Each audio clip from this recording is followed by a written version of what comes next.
Just a minute.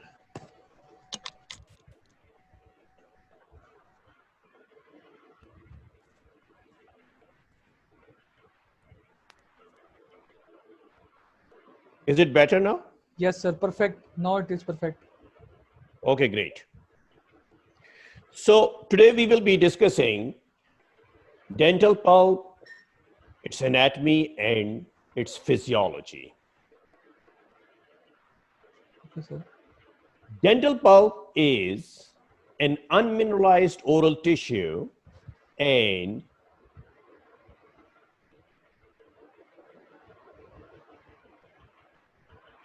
it is composed of soft connective tissue, vascular, lymphatic, and nervous elements that occupies the central pulp cavity of each tooth.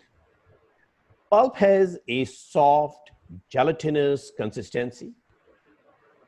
And here we can see that either its weight or volume of the majority of pulp, it is actually 75 to 80% water. Aside from the presence of pulp stones, which are found physiologically within the pulp cavity of those teeth which are aging, there is no inorganic component in the normal dental pulp. Like young pulp, it does not have any inorganic component. There are total of 32 pulp organs in an adult human dentition. Pulp cavities of molar teeth are approximately 4 times larger than those of incisors. Like if we see at this picture, here we can see that the pulp cavity, it extends, like it starts in the coronal area, then it extends through the orifices into the roots as canals, and then they terminate at the apical foramen. So the pulp cavity extends down through the root of the tooth as the root canal, as I have already mentioned, and it opens into the periodontium. So basically this apical foramen, it is the transition between the pulp and the periodontium. So if we talk about the physiological foramen, that is the actual transition between the pulp and the periodontium, and that should be the termination of our apical limit, or it should be the termination of our root canal obturation. Our obturation should be terminating at that physiological point. Well, in the healthy pulp, the blood vessels and nerves, they enter the dental pulp through this foramen. And this sets up a form of communication between the pulp and the surrounding tissue. Clinically, it is very important because if the, like when the pulp is invaded by the bacteria, and then what happens, the bacteria, they reside in the pulp. Keep in mind that coronal area is the most infected, or it is having higher population of the bacteria as compared to the radicular part. And as we proceed more apically, the number of bacteria, it starts, like it becomes very, very low. And if by any chance in a healthy young pulp where the apex has already been closed, and we find that there is some periapical rarefaction, or there is periapical radiolucency, or there is an abscess over here, keep in mind that that abscess is devoid of bacteria. Bacteria are residing within the pulp chamber, within the canal. They stay in the canal until unless you perforate through the foramen iatrogenically, or because of the long-standing inflammation over here, there is resorption of the root in this area and the communication has been widened. Then only the bacteria will go in the abscess area, or in the rarefaction area, or in the periradicular area. Well, When we talk about the pulp, we say that there is a pulp chamber and there is a pulp canal. The dental pulp is the soft tissue component of the tooth. It occupies the internal cavities of the tooth, like the pulp chamber and pulp canal. In general, the outline of the pulp tissue corresponds to the external outline form of the tooth. That is, the outline form of the pulp chamber corresponds with the shape of the crown, whereas the outline form of the pulp canal corresponds with the shape of the root of that tooth. So every single tooth, it has a different endodontic anatomy or different endodontic morphology. Then the projections or the prolongations of the pulp towards the roof of the pulp chamber, it corresponds with the configuration of the cusps of the teeth or lobes of the crown. And those are called pulp horns. Well, the prominence of the cusps or lobes correspond with the development of the pulp horns. If the cusps or labial lobes are prominent, like in the young individual, then there are very prominent pulp horns. Whereas as the aging occurs, atresia is going on, deposition of the secondary dentition, and etc., so those lobes or those projections, they start becoming flattened. And we say that now the pulp horns are diminished or reduced in size. Well, as we move towards the apex, so the accessory canals and the canals may divide into two parts before it terminates at the major apical foramen. So those accessory canals, they can also form the deltas. There are some tributaries. So the apical area of the teeth, of the roots, that is having multiple canals, multiple openings, and it is clinically very difficult to negotiate with each and every single tributary or the accessory canal. So in those cases, we try to focus ourselves only with the main canal, and we use our irrigant in such a way that it can at least flush away the pulpal tissue from the accessory canals, from those tributaries. And when we try to put the sealant, we are sure that at least our sealant is going to fill those small accessory canals. Well, the size of the pulp cavity, it decreases with aging, as well as it is also decreasing because of trauma. How it happens? When there is a trauma, when there is aging, when there is any stimulus outside, then the pulp, it starts depositing the secondary dentine.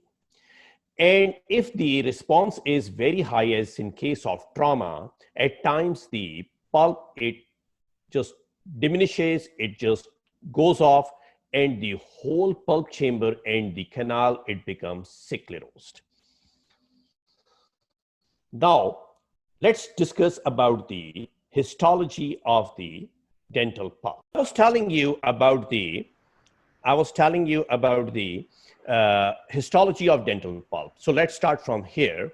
The dental pulp is a loose connective tissue with an appearance similar to mucoid connective tissue.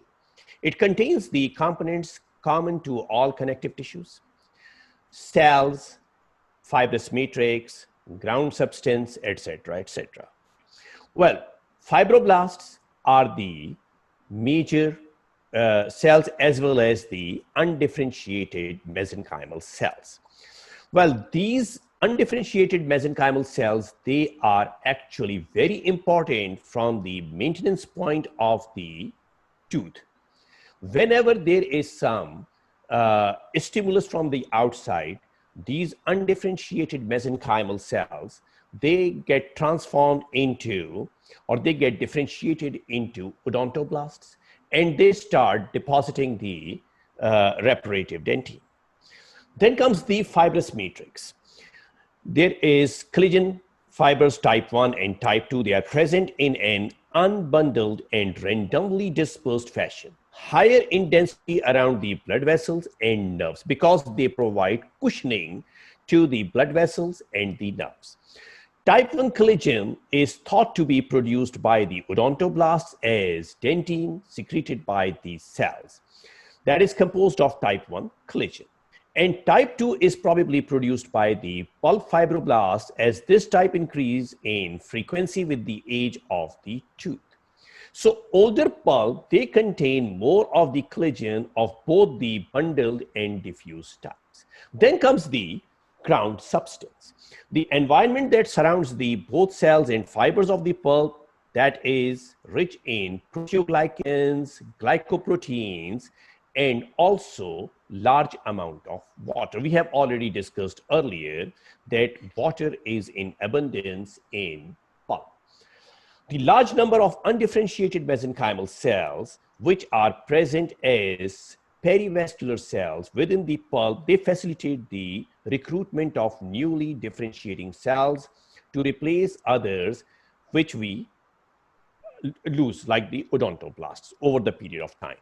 Then the odontoblasts, those are the cells which actually laying down the dentine.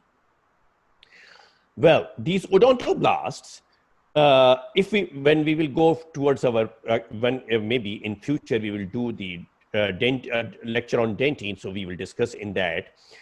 It comprises the outermost region layer of the pulp immediately adjacent to the dentine component of the tooth. These cells are responsible for the secretion of dentine and the formation of dentinal tubules in the crown and root. Vascular supply of the pulp. Newly formed teeth, their foramen, apical foramen is not closed. It is open. And as the age advances, the root, it starts developing, it forms, and then after the eruption of the tooth, it takes almost 3 years, even after the tooth comes in occlusion, it takes 3 years before the apex is going to be closed. So it is quite a wide apical foramen in this area and very rich vascular supply. Well, in young teeth, we utilize this characteristic of the tooth that the blood supply is very rich or the vascular supply is very rich in case if we have any exposure or in case if there is some trauma to the tooth and exposure occurs. So we can go for apexogenesis, and that helps in developing the apical portion of the tooth, and the rest of the pulp, it remains vital if the patient comes to us at a very early time, within like some time of the trauma, or maybe if it's a fresh carious exposure, so we can utilize that technique, apexogenesis. We can have one lecture on apexogenesis and apexification as well if you want in future. Well, at the moment, just letting you know that as the tooth erupts, so the apex is quite wide and open, and it takes 3 years before the apex is going to be closed. And that time we say that now the tooth is mature. Before that, we don't say that the tooth is mature. Now, the dentine, which is going to be laid down after the closure of the apex, that is called the secondary dentine. And secondary dentine is definitely helpful. It is being laid down throughout the life, just as the tooth is in service, some attrition is going on, some service is going on. So time to time, the secondary dentine is being laid down. As I told you, the vascular supply is extensive. The primary function of the pulp is to support and maintenance of the peripheral odontoblast layer. This is the primary function of the pulp. Odontoblasts in turn maintain the overlying layer of the dentine. I have already mentioned that. Now we come to the innervation of the pulp. Several large nerves enter the apical foramen of each molar and premolar, with single ones entering the anterior teeth. A young premolar may have as many as 700 myelinated and almost 2,000 unmyelinated axons entering the apex. Well, these nerves, they have two primary modalities. One is the autonomic nerve fibers, and the second one, the sensory afferent nerve fibers. So firstly, let's see the autonomic nerve fibers. Only sympathetic autonomic fibers are found in the pulp. These fibers extend from the neurons whose cells bodies are found in the superior cervical ganglion at the base of the skull. They are unmyelinated fibers and travel with the blood vessels. They innervate the smooth muscle cells of the arterioles and therefore function in regulation of blood flow in the capillary network. The afferent or sensory nerve fibers, these arise from the maxillary or mandibular branches of trigeminal nerve, which is the fifth cranial nerve. They are predominantly myelinated fibers and may terminate in the central pulp. From this region, some will send out small individual fibers that form the subodontoblastic plexus, also called the plexus of Reshkov, just under the odontoblast layer. From the plexus, the fibers extend in an unmyelinated form toward the odontoblast, where they then lose their Schwann cell shed, which is the characteristic of the myelinated nerves. The fibers, they terminate as free nerve endings near the odontoblasts, extend up between them, or may even extend further up for short distance into the dentinal tubule. They function in transmitting pain stimuli from heat, cold, pressure. No matter whatever the type of stimulus is, we feel pain. The subodontoblastic plexus is primarily located in the roof and lateral walls of the corneal pulp. It is less developed in the root canals. Few nerve endings are found among the odontoblasts of the root. So they are more prominent, they are more developed in the coronal portion as compared to the radicular portion. Now, whenever there is a heat response or whenever there is a cold stimulus, whatever the situation may be, our odontoblasts, they behave differently. Like when there is a heat response, so there will be some kind of fluid. We are talking about the hydrodynamic theory. So there will be some type of fluid which would be entering the odontoblast and will cause the pain sensation, which would be carried towards the brain. In case of cold, like this blue arrow, it feels as if the odontoblasts are being aspirated from the odontoblasts, like the nuclei, they are being aspirated towards the processes. And again, we have the feeling of like sensitivity or pain, whatever the situation, and that sensation is also being carried towards the brain.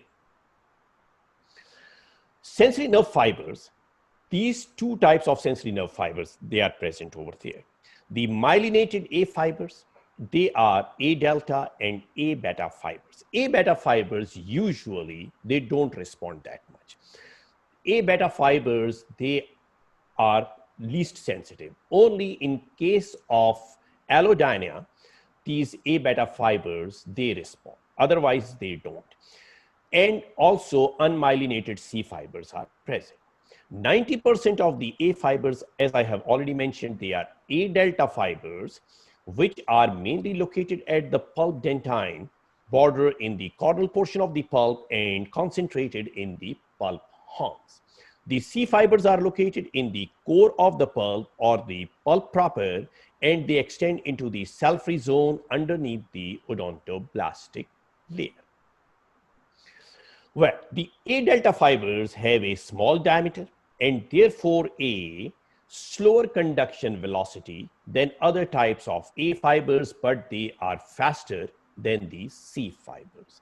The A fibers, they transmit pain directly to the thalamus, generating a fast, sharp pain that is easily localized. So main source of pain, they are the A fibers, A delta fibers. The C fibers are influenced by many modulating interneurons before reaching the thalamus, resulting in a slower pain, which is characterized as the dull or aching pain. Well, when we look at the nerves and its relationship to the odontoblast, the nerve endings, the free nerve endings. So over here, it's a schematic diagram which represent that. First of all, you can see that this area, which is F and E, free nerve endings, these are the F. They are originating or arising from the subodontoblastic plexus. And then through the odontoblasts, they reach even further into the odontoblastic processes. Here you can see this area, which is predentine, and this is the dentine. B area is predentine, C area is dentine. Once the predentine is going to be mineralized, so it will become dentine and more predentine is going to be deposited over here. The process goes on. Age-related changes in pulp and also pathologic changes in the pulp. Specific changes, they occur in the dental pulp with age. Cell death results in a decreased number of cells. The surviving fibroblasts, they respond by producing more fibrous matrix, like there would be an increase in the type 1 collagen. Type 2 collagen is not going to be in abundance, but type 1 collagen is going to be in abundance. Less ground substance that contains less water. So amount of water is also decreased. So with the age, pulp becomes less cellular, more fibrous, and overall reduction in volume due to the continued deposition of the dentine, which is either secondary or maybe in case of some very severe stimulus, the reactive dentine. Functions of the dental pulp. The primary function of the dental pulp is providing vitality to the tooth. We have already discussed that it actually nourishes the odontoblasts. Loss of the pulp following a root canal does not mean that the pulp will be, the tooth will be lost. The tooth then function without pain, but it has lost the protective mechanism that pulp provides. We can go for the endodontic therapy in that case, etc., etc. Dental pulp also has several other functions like inductive, formative, and the protective. Inductive, very early in development of the future pulp interacts with surrounding tissues and initiates tooth formation. Formative, the odontoblasts of the outer layer of the pulp organ form the dentine that surrounds the and protect. Then the protective, pulp responds to stimulus like heat, cold, pressure, even when you prepare the cavity. So pulp responds in that case as well. So operating cutting procedures of dentine, caries, etc., etc. A direct response to cutting procedures, caries, extreme pressure, etc., involves the formation of reactive or secondary dentine by the odontoblast layer of the pulp. Formation of sclerotic dentine in the process of obliterating the dentinal tubules is also a protective mechanism of the pulp, helping in maintaining the vitality of the tooth. So, as I have already mentioned that the dentine which forms before the apex, which is closed after 3 years of eruption of the tooth, that dentine is primary dentine. The dentine which forms later, that is called the secondary dentine, and at times the stimulus is very, very severe.